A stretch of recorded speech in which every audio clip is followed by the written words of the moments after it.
शब्दलतिका या चॅनलमध्ये आपले मनपूर्वक स्वागत। जय श्री कृष्ण। श्रीमद भगवद्गीता जशी आहे तशी मायबोली मराठीतून। श्रीमद भगवद्गीता अध्याय 18 मोक्ष संन्यास योग। अर्जुन म्हणाला, हे महाबाहो, हे ऋषिकेश, हे केशिनीसूदन, मला त्याग आणि संन्यासाचे तत्त्व जाणण्याची इच्छा आहे। श्री भगवान म्हणाले, भौतिक इच्छांवर आधारलेल्या कर्माच्या त्यागाला बुद्धिजन संन्यास असे म्हणतात आणि सर्व कार्याच्या फलाचा त्याग करण्याला बुद्धिमान लोक त्याग असे म्हणतात। काही विद्वजन घोषित करतात की सर्व प्रकारच्या सकाम कर्मांना दोषपूर्ण समजून त्यागले पाहिजे, परंतु इतर विचारवंतांचे असे म्हणणे आहे की यज्ञ, दान, तप अशा कर्माचा कधीही त्याग करू नये। हे भरतश्रेष्ठ, आता त्यागाबद्दलचा माझा निर्णय ऐक। हे नरशार्दूल शास्त्रामध्ये 3 प्रकारच्या त्यागांचे वर्णन केलेले आहे। यज्ञ, दान, तप या स्वरूपाच्या कर्मांचा त्याग करू नये, ती कर्मे केली पाहिजेत। यज्ञ, दान आणि तप ही तर महात्म्यांनी देखील पवित्र करतात। ही सर्व कर्मे कोणत्याही प्रकारची आसक्ती किंवा फलाच्या अपेक्षेविना केली पाहिजे। हे पार्थ, ही कर्मे कर्तव्य बुद्धीने केली पाहिजेत, हे माझे अंतिम मत आहे। नियतकर्माचा त्याग कधीही करू नये। मोहवश होऊन जर मनुष्याने आपल्या नियतकर्माचा त्याग केला तर त्या त्यागाला तामसिक त्याग असे म्हटले जाते। जो मनुष्य नियत कर्मांना कष्टप्रद समजून किंवा ते शरीराला क्लेश देतील या भीतीने त्यांचा त्याग करतो, त्याच्याबद्दल असे म्हटले जाते की त्याने रजोगुणात त्याग केला आहे। असे कार्य कधीही त्यागाच्या उन्नतीच्या दिशेने नेत नसते। हे अर्जुन, ज्यावेळी मनुष्य नियत कर्म करायलाच हवे म्हणून करतो आणि सर्व प्रकारची भौतिक संगत आणि फलाची आसक्ती सोडून देतो, त्यावेळी त्याचा त्याग सात्विक समजला जातो। सत्वगुणात स्थित असलेला बुद्धिमान त्यागी अशुभ कर्माचा द्वेष करत नाही अथवा शुभ कर्मात आसक्त राहत नाही। अशा बुद्धिमान त्यागी मनुष्याला कर्माविषयी काही संशय नसतात। देहधारी जीवांना सर्व कर्माचा त्याग करणे खरोखर शक्य नाही, परंतु जो कर्मफलाचा त्याग करतो तोच खरा त्यागी होय। जो त्यागी नाही त्याला मृत्यूनंतर इष्ट, अनिष्ट व मिश्र असे 3 प्रकारचे कर्मफल प्राप्त होते, परंतु जे संन्यासाश्रमात आहेत त्यांना कर्मफलाचे सुख अथवा दुःख भोगावे लागत नाही। हे महाबाहो अर्जुन, वेदांतानुसार सर्व कर्माच्या सिद्धीची 5 कारणे असतात। ती कारणे माझ्याकडून समजून घे। कर्माचे स्थान शरीर, कर्ता, विभिन्न इंद्रिये, अनेक प्रकारचे प्रयत्न आणि शेवटी परमात्मा, ही 5 कारणे होत।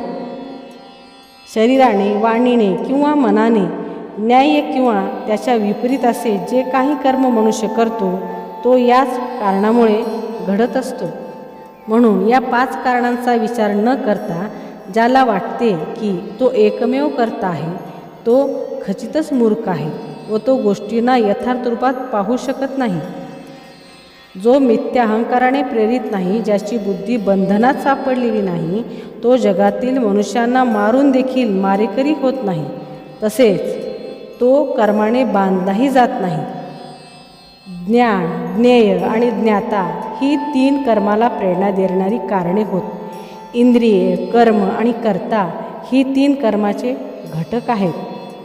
प्रकृतीच्या 3 गुणांना अनुसरून ज्ञान, कर्म आणि कर्ता यांचे 3 प्रकार आहेत। ते प्रकार आता माझ्याकडून आहे। ज्या ज्ञानामुळे अनंत रूपात विभाजित असलेल्या सर्व जीवामध्ये एकच अभिव्यक्त अध्यात्म स्वभाव दिसून येतो, त्या ज्ञानाला तू सात्विक समज। ज्या ज्ञानामुळे एखादा मनुष्य विभिन्न शरीरात भिन्न भिन्न प्रकारचा जीव पाहतो ते ज्ञान राजस होय असे जाण। आणि ते ज्ञान ज्यामुळे मनुष्य एकाच प्रकारच्या कार्याला सर्वस्व समजून आसक्त होतो त्याला सत्याचे ज्ञान राहत नाही व ते अतिशय अल्प असते। त्या ज्ञानाला तमोगुणी ज्ञान म्हणतात. जे कर्म नेमलेले आहे व आसक्तीशिवाय केले जाते, जे रागद्वेष न ठेवता आणि फलप्राप्तीच्या इच्छेविना केले जाते, त्या कर्माला सात्विक कर्म म्हणतात. परंतु फलाशीची इच्छा धरणाऱ्या मनुष्याकडून मोठ्या प्रयासाने जे कर्म केले जाते व मिथ्या अहंकारयुक्त बुद्धीने केले जाते, ते रजोगुणी कर्म होय. जे कर्म मोहाने शास्त्रीय आदेशाची अवहेलना करून व भावी बंधनाची पर्वा न करता किंवा हिंसा अथवा दुसऱ्यांना क्लेश देण्याकरता केले जाते, त्या कर्माला तामसिक कर्म असे म्हणतात. जो मनुष्य प्राकृतिक गुणांचा संग न करता मिथ्या अहंकारविना निश्चयाने आणि उत्साहाने यशापयशाने विचलित न होता आपले कर्म करतो, त्याला सात्विक कर्ता असे म्हटले जाते. जो कर्ता कर्म आणि कर्मफलांप्रती आसक्त होऊन फळांना भोगी इच्छितो आणि जो लोभी, इच्छाळू, अपवित्र व सुखदुःखामुळे विचलित होणारा असतो, त्याला रजोगुणी कर्ता असे म्हटले जाते. जो कर्ता नेहमी शास्त्राविरुद्ध कर्म करतो, जो भौतिकवादी, हट्टी, कपटी, दुसऱ्यांचा अपमान करण्यात तरबेज असतो व जो आळशी, सदैव खिन्न आणि काम करताना चालढकल करणारा असतो, त्याला तमोगुणी कर्ता असे म्हटले जाते. हे पार्थ, ज्या बुद्धीद्वारे मनुष्य प्रवृत्ती आणि निवृत्ती, कार्य आणि अकार्य, भय आणि निर्भय, बंधन आणि मोक्ष यांना जाणतो, तो सात्विक बुद्धी होय. हे पार्थ, जी बुद्धी धर्म आणि अधर्म, कार्य आणि अकार्य यामधील भेद जाणू शकत नाही, तो राजसी बुद्धी होय. भ्रम आणि अंधकाराच्या प्रभावामुळे जी बुद्धी धर्माला अधर्म आणि अधर्माला धर्म समजते आणि सदैव विपरीत मार्गाने कार्य करते, ती बुद्धी म्हणजे तामसिक बुद्धी होय. हे पार्थ, जो निश्चय अचल आहे, जो योगाभ्यासाद्वारे खंबीरपणे धारण केलेला आहे आणि अशा रीतीने जो मन, प्राण आणि इंद्रियाच्या क्रियांना संयमित करतो, तो निश्चय म्हणजे सात्विक निश्चय होय. परंतु हे अर्जुन, ज्या निर्धाराने मनुष्य धर्म, अर्थ आणि काम यांच्या फळांना आसक्त असतो, तो निश्चय राजसिक असतो.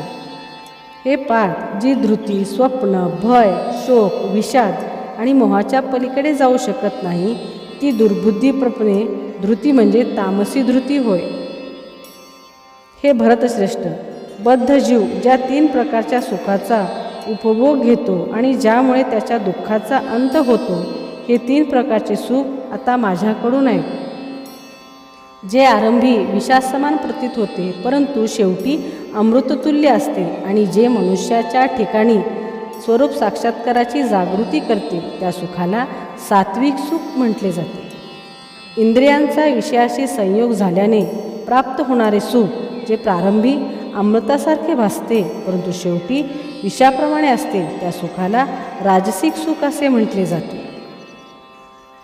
आणि जे सुख स्वरूप साक्षात्काराकडे लक्ष देत नाही, जे आरंभापासून शेवटापर्यंत मोहमयी असते आणि जे निद्रा, आळस व प्रमाद यापासून उत्पन्न होते, त्या सुखाला तामसिक सुख म्हटले जाते. या पृथ्वीवर अथवा उच्चतर ग्रहलोकातील देवदेवतांमध्ये असा कोणीही प्राणी नाही जो या प्रकृतीच्या 3 गुणापासून मुक्त आहे. हे परंत ब्राह्मण, क्षत्रिय, वैश्य आणि शूद्र यांचे वर्गीकरण हे प्राकृतिक गुणांद्वारे उत्पन्न त्यांच्या स्वभावानुसार केले जाते. शांती, आत्मसंयम, तपस्या, पवित्र, सहनशीलता, प्रामाणिकपणा, ज्ञान, बुद्धिमत्ता आणि धार्मिकता या स्वाभाविक गुणानुसार ब्राह्मण कर्म करतात. शौर्य, तेज, निर्धार, दक्षता, युद्धामध्ये धैर्य, औदार्य आणि नेतृत्व या स्वाभाविक गुणानुसार क्षत्रिय कर्म करतात. कृषी, गोरक्षा आणि व्यापार हे वैश्याच्या स्वभावजन्य कर्म आहे आणि श्रम व इतरांची सेवा करणे हे शूद्राचे कर्म आहे. आपापल्या कर्माच्या गुणांचे पालन करून प्रत्येक मनुष्य सिद्धी प्राप्त करू शकतो. हे कसे शक्य होते याविषयी आता माझ्याकडून आहे. सर्व जीवांचा उद्गम आणि सर्वव्यापी असणाऱ्या भगवंताची पूजा करून मनुष्य आपल्या स्वकर्माने सिद्धी प्राप्त करू शकतो. मनुष्याने आपल्याला प्राप्त झालेले कर्म सदोष रीतीने करणे परक्याचे कर्म स्वीकारून ते पूर्ण रीतीने करण्यापेक्षा अधिक श्रेयस्कर आहे. मनुष्याला त्याच्या स्वभावाला अनुसरून सांगण्यात आलेले कर्म हे कधीच पापाने प्रभावित होत नाही.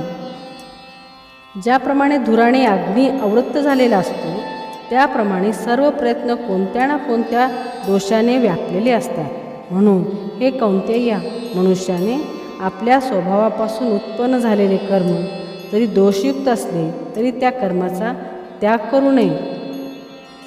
जो आत्मसंयमी अनासक्त आहे आणि जो सर्व प्राकृतिक भोगांना तुच्छ लेखतो तो संन्यासाद्वारे कर्मबंधनातून मुक्तता देणारी परमोच्च परिपूर्ण अवस्था प्राप्त करतो.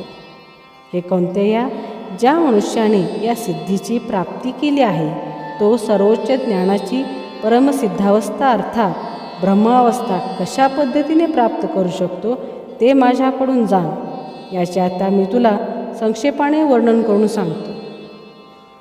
आपल्या बुद्धीद्वारे पूर्णपणे शुद्ध होऊन आणि निश्चयाने मनोनिग्रह करून इंद्रियतृप्तीच्या विषयांचा त्याग करून आसक्ती आणि द्वेष यातून मुक्त होऊन जो एकांत स्थळी राहतो, जो मिताहार करतो, आपली काया वाचा आणि मन संयमित करतो, जो सदैव समाधिस्थ आणि अनासक्त असतो, जो मिथ्या अहंकार, मिथ्या बल, गर्व, काम, क्रोध आणि भौतिक गोष्टींचा स्वीकार इत्यादी गोष्टीपासून मुक्त असतो, ममत्वरहित आणि शांत असतो, तो मनुष्य आत्मसाक्षात्काराच्या स्तराप्रत निश्चितच प्रगत होतो. याप्रमाणे ब्रह्मभूत अवस्था प्राप्त झालेल्या मनुष्याला तात्काळ परब्रह्माचा साक्षात्कार होतो आणि तो पूर्णपणे आनंदी होतो. जो कधीही शोक करत नाही आणि कशाची आकांक्षाही करीत नाही, तो सर्व प्राणीमात्रांच्या ठिकाणी समभाव ठेवतो. अशा अवस्थेमध्ये त्याला माझ्या विशुद्ध भक्तीची प्राप्ती होते. मनुष्य मला माझ्या पुरुषोत्तम भगवान या यथार्थ स्वरूपात केवळ भक्तीद्वारे जाणू शकतो. अशा भक्तीद्वारे मनुष्य जेव्हा माझ्या भावनेने पूर्णपणे युक्त होतो तेव्हा तो भगवत धामात प्रवेश करू शकतो. माझा शुद्ध भक्त जरी सर्व प्रकारची कर्मे करत असला तरी माझ्या आश्रयाखाली माझ्या कृपेने त्याला शाश्वत आणि अविनाशी धामाची प्राप्ती होते. सर्व कर्मामध्ये माझाच आश्रय घे आणि सदैव माझ्या संरक्षणाखाली कर्म कर. अशा भक्तियोगामध्ये पूर्णतया माझ्या भावनिक युक्त हो. जर तू माझ्या भावनेने युक्त झालास तर माझ्या कृपेने तू बद्ध जीवनातील सर्व संकटे पार करशील. तथापि जर तू अशा भावनेने कर्म न करता व अहंकाराने माझे न ऐकता कर्म केलेस तर नाश पावशील. जर तू माझ्या निर्देशानुसार कर्म केले नाहीस व युद्ध केले नाहीस तर तू मार्गभ्रष्ट होशील. तुझ्या स्वभावच तुला युद्धात भाग घेण्यास प्रवृत्त करेल. मोहवश होऊन माझ्या आज्ञेनुसार कर्म करण्याचा आता तू नाकारित आहेस. परंतु हे कौंतेया, तुझ्या स्वभावजन्य कर्मामुळे तू तेच कार्य करशील. हे अर्जुन, परमेश्वर प्रत्येक जीवाच्या हृदयात स्थित आहे आणि तो सर्व जीवांचे भ्रमण निर्देशित करीत आहे. हे सर्व जीव मायेचे बनलेल्या यंत्राद्वारे आरूढ आहेत. हे भारत, पूर्णपणे त्याला शरण जा. त्याच्या कृपेने तुला दिव्य शांती आणि सनातन पराधामाची प्राप्ती होईल. याप्रमाणे मी तुला अत्याधिक गुह ज्ञान सांगितले आहे. याचा पूर्ण विचार कर आणि तुझ्या इच्छेस जे येईल ते कर. तू माझा अतिशय प्रिय सखा असल्यामुळे मी तुला सर्व ज्ञानामधील अत्याधिक गुह्यतर असे परमश्रेष्ठ वचन सांगतो. हे तुझ्या हितार्थ आहे म्हणून ते माझ्याकडून ऐक. सदैव माझे चिंतन कर, माझा भक्त हो, माझे पूजन कर आणि मलाच नमस्कार कर. याप्रमाणे निश्चितपणे तू मला प्राप्त होशील. मी तुला हे प्रतिज्ञेने सांगतो कारण तू माझ्या अत्यंत प्रिय सखा आहेस. सर्व प्रकारच्या धर्मांचा त्याग कर आणि केवळ मलाच शरण ये. मी तुला सर्व पापापासून मुक्त करेन. तू भयभीत होऊ नकोस. जो तप करीत नाही, जो भक्त नाही, भक्तीमध्ये संलग्न नाही, तसे जो माझा द्वेष करतो त्याला हे परमगुह्य ज्ञान कधीही सांगू नये. जो मनुष्य भक्तांना परमगुह्य रहस्य सांगतो त्याला निश्चितपणे शुद्ध भक्ती प्राप्त होईल व अखेरीस तो माझ्याकडे परत येईल. यात मुळीच संशय नाही. त्याच्यापेक्षा मला अधिक प्रिय असा कोणीही सेवक या जगामध्ये नाही, तसेच त्यापेक्षा अधिक प्रिय असा कोणी होणारही नाही. आणि मी असे घोषित करतो की जो कोणी आपल्या या पवित्र संवादाचे अध्ययन करतो तो आपल्या बुद्धीद्वारे माझे पूजन करतो. आणि जो मनुष्य श्रद्धेने व द्वेष न करता श्रवण करतो तर सर्व पापातून मुक्त होतो आणि पुण्यवान लोक जेथे वास करतात त्या शुभ लोकाची तो प्राप्ती करतो. हे पार्थ, हे धनंजय, तू हे एकाग्र चित्ताने श्रवण केले का? आणि तुझा मोह आणि अज्ञान यातनं नष्ट झाले का? अर्जुन म्हणाला, हे कृष्ण, हे अच्युत, माझा मोह आता नष्ट झाला आहे. तुमच्या कृपेने मला माझी स्मृती पुन्हा प्राप्त झाली आहे. मी आता दृढ आणि संशयमुक्त झालो आहे आणि तुमच्या आज्ञेनुसार मी कर्म करण्यास तयार आहे. संजय म्हणाला, याप्रमाणे श्रीकृष्ण आणि अर्जुन या दोन महात्म्याचा संवाद मी ऐकला. हा संवाद अत्यंत अद्भुत आणि रोमांचकारी आहे. व्यासदेवांच्या कृपेने हे ब्रह्मगुह्य ज्ञान योगेश्वर श्रीकृष्ण अर्जुनाला सांगत असता साक्षात त्यांच्याकडून मी ऐकले आहे. हे राजन, श्रीकृष्ण आणि अर्जुन यांच्या या अद्भुत आणि पवित्र संवादाचे वारंवार स्मरण होऊन मला प्रतिक्षण पुन्हा पुन्हा हर्ष होत आहे. हे राजन, भगवान श्रीकृष्णाचे अद्भुत रूप स्मरण केल्याने मी अधिकाधिक विस्मयकारी होत आहे आणि मला पुन्हा पुन्हा हर्ष होत आहे. जेथे योगेश्वर कृष्ण आणि महान धनुर्धर अर्जुन आहेत तेथे निश्चितच ऐश्वर, विजय, असामान्य सामर्थ्य आणि नीती आहे, हे माझे मत आहे. जय श्रीकृष्ण.